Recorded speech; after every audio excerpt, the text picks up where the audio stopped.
Welcome to Most Myself. I'm Michelle Madrid, and I'm really glad you're here with me today. This is a space where I talk about what's not always being talked about in midlife. And in the doing, we move toward what is true, what's really real for us as women in this season. And I thought I'd start this episode off with a story that happened recently. I was inside on what's called Stages and Pages Office Hours Zoom call recently, and it's hosted by my friend and mentor, Lise Wilcox. And she is a writing coach for speakers and for authors. She is from Canada. She's brilliant, lovely, lovely woman. And I'm so fortunate to know her. So inside of this call, she shared a writing prompt with me and the other women in the group. And the prompt really struck me. And it was this: most people think blank, but the truth is blank. And Lise challenged us to fill in those blanks for ourselves. Most people think, but the truth is. And the more I sat with that prompt, the more I realized how powerful this becomes when we apply it to midlife. Because midlife women inherit a lot of narratives, don't we? Narratives about aging, about motherhood, about marriage, about our bodies, about caregiving, about visibility, about relevance, about sacrifice, about who we should be, and about what we should tolerate, about how much space we're allowed to take up, and on and on and on and on and on. And I think many women in midlife are beginning to realize that some, if not all, of those narratives were never true to begin with. Or maybe they were never fully true for us. And here's a few. And I'm going to use Lisa's prompt. And first, I'm going to share how I finished that prompt on that day. Here's what I wrote. Most people think that women are naturally good at handling it all.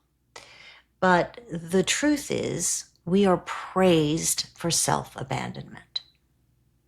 That was my version of the prompt. Others might sound like, most people think midlife is the beginning of irrelevance, but the truth is, women in this chapter of life are finally becoming way too honest with themselves to keep performing who they were taught to be.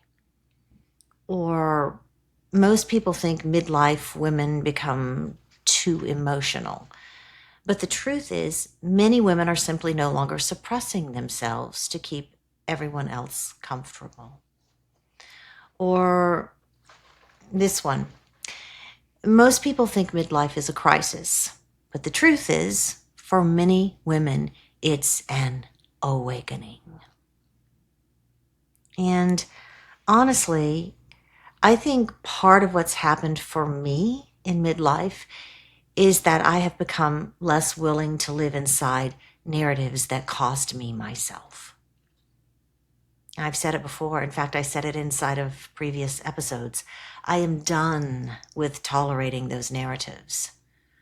Narratives about overgiving, about silence, about endurance, about staying agreeable, about keeping the peace at my own expense. And honestly, grief played a role in that awakening too. Losing both of my adoptive parents in 2016 changed me. And I shared that inside of episode 7. And then losing my birth mother in 2019 changed me. I didn't share that story, but I thought I might share a little bit of it now with you inside of this episode. My birth mother died in July of 2019. And she had struggled at the end of her life with dementia. and that dementia could present itself with bouts of anger and rage. Now, I was in England at the time of my birth mother's passing. I was actually in London, and she was about 2 hours north of where I was. And I couldn't go. I couldn't go and see her. Physically, yes, I could have gone, but emotionally, I couldn't go. I was so afraid that she might say something that would hurt, or even worse, that she might not remember me. And I don't think I could have handled that as the daughter she relinquished. I wanted to remember her the way she had made me feel in a phone conversation the October before she passed. October was my birth mother's birth month. She was born October 30th. And I called her on that day, FaceTimed her from where I was in California. And I wanted to say happy birthday.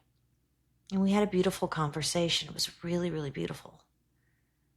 She said things to me inside of that conversation that she had never said to me before. She said motherly things. And the conversation was so beautiful that I remember I took out a pad of paper and a pencil, and I started writing down the things that she was saying to me, because something told me it would be the last time we ever spoke. And it turns out I was right. But I remember inside of that conversation how loved I felt by her. And that's how I wanted to remember us. And I didn't want to risk that by going and being physically present during those last hours of her life.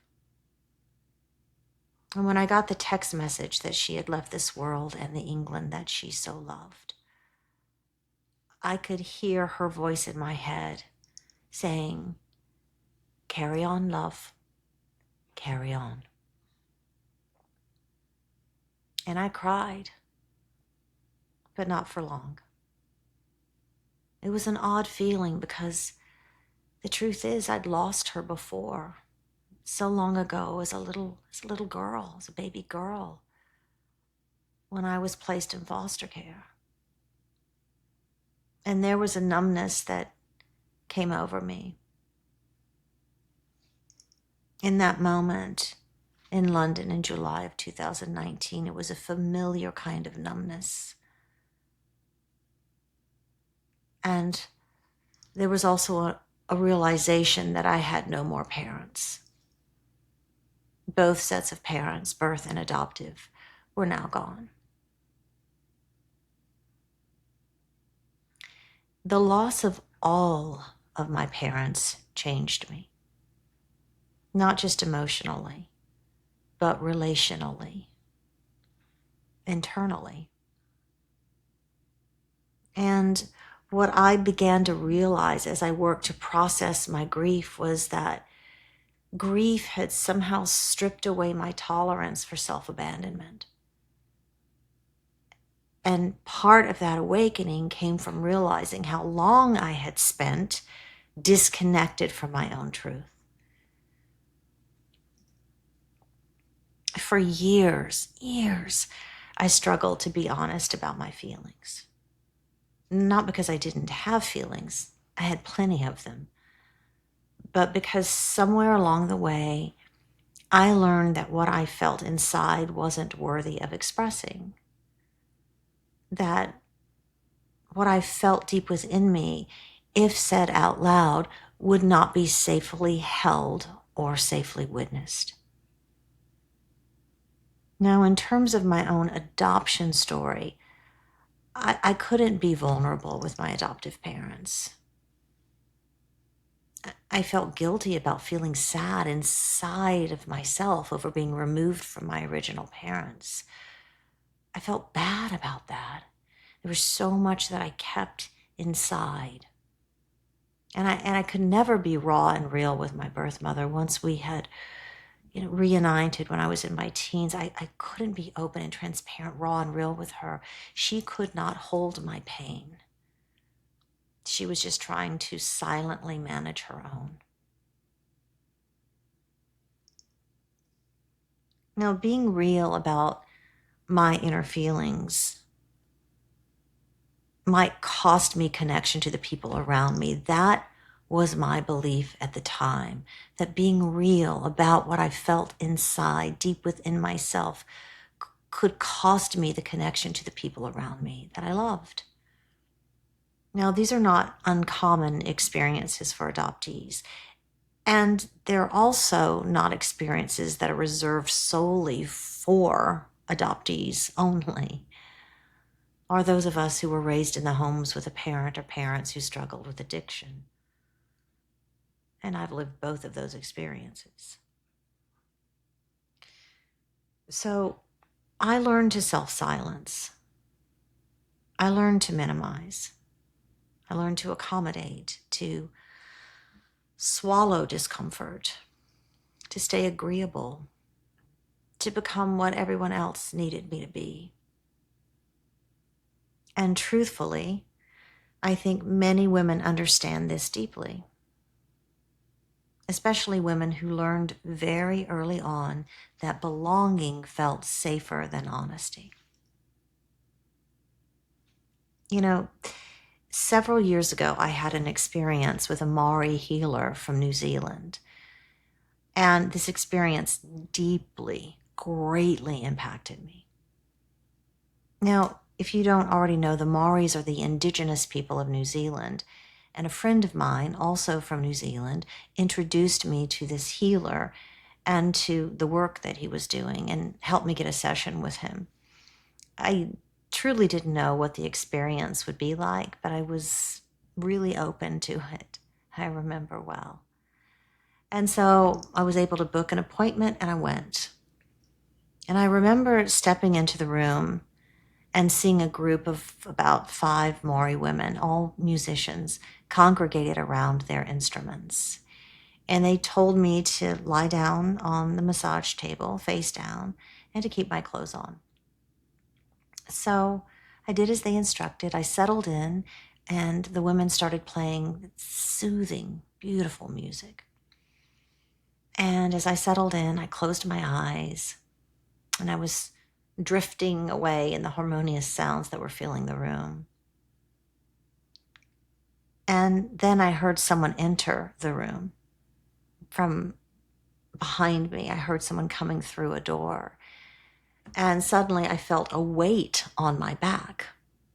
So this healer had come into the room and had crawled on the table and sat on top of me. I felt the massiveness of his frame. It felt like a mountain had moved onto my back. And then the women stopped their music, and I heard the sweet sounds of a ukulele. This healer was strumming the ukulele as he began to softly sing to me as he sat on my back. And his words felt as if they were written just for me. He started to sing, "Lately I've been looking in the mirror, slowly picking me apart." How did he know? I thought. How did he know? He kept playing the ukulele and he kept singing. I couldn't move. I was trapped there. The only thing I could do was listen and cry. My emotions were the only things that could move. I couldn't physically get away from the feelings rising up in me. I couldn't get up off that table. I had no other choice but to meet the feelings right there, right then and there, and to be present with them. At one point, the healer stopped and said something to me that I've never forgotten. He said, "Your body is carrying what your voice has not released. Your body is carrying what your voice has not released. And then he got up and he came around to my right ear and whispered, "Trust me." And he pulled me into the fetal position, wrapping me tightly in the sheet I was lying on. And he left the room. And the women started playing again, and I began to wail. It was primal, the sound coming out of me deep from deep within me. These sounds were rising up. I couldn't stop them. And I knew the healer was speaking truth. I had spent years holding things in, suppressing feelings, silencing my needs, avoiding conflict, trying to be what everyone else needed me to be. And my body was carrying the weight of all of it. And now I was face to face with years of suppression. And the healer came in after about 15 minutes or so, and he sat by the massage table, and he said, "Pain lives in the bones. We have to go deep to get it out, or it will cause us dis-ease. Pain lives in the bones. We have to go deep to get it out, or it will cause us dis-ease." And I think this is something many women begin waking up to in midlife. The body keeps score of the life we are forcing ourselves to live. The pain, the resentment, the silence, the overgiving, the grief, the pretending, the emotional labor, the self-abandonment. And at some point, the body begins asking us to listen. It wants us to listen. Not because it's betraying us, but because it's trying to guide us back toward ourselves. And I think that's part of why midlife can feel so confronting, doesn't it? It feels confronting because many women are no longer able to comfortably live inside the emotional architecture they built for survival. There's a blueprint that no longer works. And midlife is when we realize that it is time to change the blueprint. The body starts speaking louder, the exhaustion gets louder, the grief gets louder, the resentment gets louder, the longing gets louder. And truth be told, I don't think that's failure. I think it's awakening. And within that awakening is opportunity and possibility. And I also think there's something else women are waking up to in midlife. The narratives we are done tolerating. I think many women are done tolerating the idea that self-sacrifice is the highest form of womanhood. I think women are done tolerating relationships where they are emotionally exhausted but expected to remain endlessly accommodating. I think women are done tolerating invisibility. And I think women are done tolerating the idea that choosing themselves is somehow selfish. I think women are done tolerating being praised for handling everything while quietly falling apart inside. And I hear from women so often who share that exact same feeling. And maybe the boldest truth of all is this. Most people think midlife is about losing yourself. But the truth is, many women are finally beginning to find themselves for the first time. So I want to invite you into this prompt today. Maybe you can write it down in your journal, maybe talk it out on a walk, or maybe sit quietly with yourself this week and contemplate. But complete this sentence. Take time to complete this sentence. Most people think midlife is, but the truth is. Most people think midlife is, but the truth is. Now, maybe yours sounds like most people think midlife is about fading, but the truth is, I've never seen myself more clearly. Or most people think midlife is the end of something, but the truth is, I think I'm finally beginning. Or maybe most people think midlife women should stay grateful and quiet, but the truth is, I'm becoming more honest about what I need.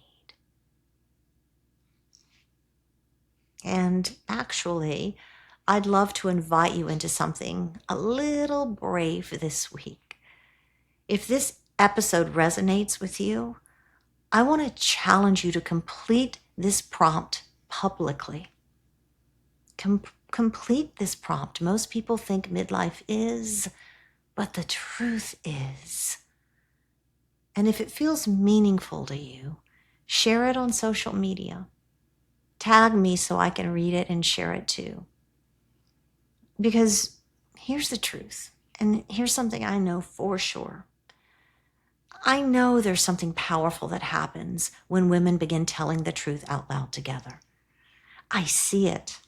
I see it in my monthly meetups, midlife together. I see it within my coaching, my one-on-one coaching. I hear it from women all the time who reach out. There is something so powerful that happens when we begin telling the truth out loud to each other together.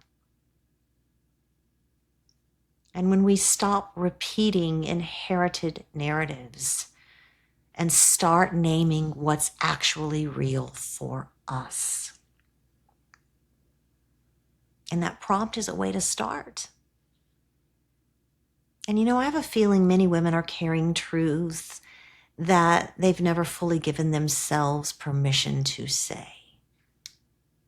And maybe they'll find that permission within the prompt. And maybe, just maybe, your honesty becomes permission for another woman too. Maybe one woman says, most people think midlife is about becoming invisible, but the truth is I'm finally seeing myself clearly. And another says, most people think midlife is about losing beauty, but the truth is I've never felt more grounded in who I am.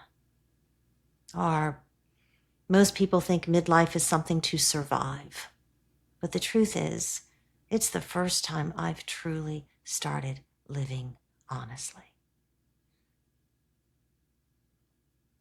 And maybe, just maybe, this prompt isn't something you complete all at once, and that's okay. Maybe it's simply gentle guidance. Maybe it's an invitation to become more honest with yourself about what this season is asking of you. Because I think one of the bravest things a woman can do in midlife is question the narratives that she inherited. It's brave work to ask, is this actually true? Or is this simply the story I was handed? And to explore those questions. Because once we begin questioning those stories, something shifts, something begins to shift. We stop performing. We stop disappearing inside of our own lives. We stop leaving ourselves behind inside of relationships. We stop living inside emotional architecture that no longer fits. And that is exactly what becoming most myself really is. Not becoming someone brand new, but becoming brave enough to stop living inside of stories that were never truly ours.